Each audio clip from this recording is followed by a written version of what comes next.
কি ব্যাপার ভাইজান, ঈদের ছুটিতে কই যাইতেছেন? বাপের বাড়ি না শ্বশুর বাড়ি? শ্বশুর বাড়ি যাইতেছি ভাই। আপনাদের গ্রামেই তো আমার শ্বশুর বাড়ি। তাহলে তো আপনি আমার দুলা ভাই। দুলা ভাই, আপনার শ্বশুর বাড়ি কোনটা আর আপনার শ্বশুর কে? মন্ডল বাড়ি হইতেছে আমার শ্বশুর বাড়ি, আর কাশেম মন্ডল হইলো আমার শ্বশুর। এই ম্যান, নামেন নামেন ম্যান দেখা। এই আপনি বসে আছেন কেন? নামেন। বুঝলাম না, আমার শ্বশুরের নাম শোনার সাথে সাথে আপনি খারাপ ব্যবহার করতেছেন কেন? আরে খারাপ ব্যাপারে দেখছস নাকি? ব্যাগ নে। আরে ব্যাগ নে। আচ্ছা আচ্ছা, নিতেছি।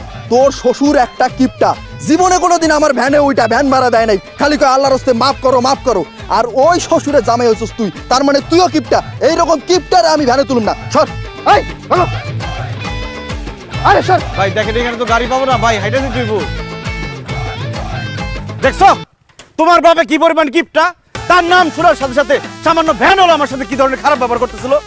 আমি ভুইয়া বংশের পোলা, আমি গাড়ি ছাড়া চলতেই পারি না। এতখানি রাস্তা আমি এখন কিভাবে হাইটে যাবো? ইসরে, কেন যে তুমি এরকম কিপটার ঘরে জন্ম নিতে গেলা? কেন দেখা শুনে একটা ভালো মানুষের ঘরে জন্ম নিতে পারতাম না? তাহলে তো আমি 10 জনকে গল্প করে বলতে পারতাম আমার শ্বশুর কিপটা না, আমার শ্বশুর ভালো মানুষ। হ্যাঁ, চুপ করো তো। তুমি তো জানোই আমার বাপে কিপটা, তাই আমগো বাড়ি যাইতেছো কে? যাইতেছি কারণ আমি সিদ্ধান্ত নিছি এবার ঈদ করবো শ্বশুর বাড়ি। এসব তুমি কি কইতেছো? তুমি শ্বশুর বাড়ি থেকে ঈদ করবা? আরে বাবা, তুমি কি ভুইলা গেছো আমরা দুইজন পালাই গিয়া বিয়া করছি? আমার বাপে তো তোমারে দুই চোখে দেখতে পারে না, সে তো তোমারে জামাই হিসেবে মাইন নাই। তুমি যে আমগো বাড়িতে যাইতেছো এটাই তো বেশি।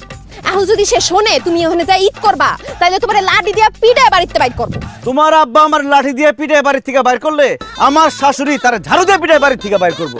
কারণ আমার শ্বশুর আমার জামাই হিসেবে মাইনা না দিতে পারে, কিন্তু আমার শাশুড়ি আমার ঠিকই জামাই হিসেবে মাইনা নিচ্ছে।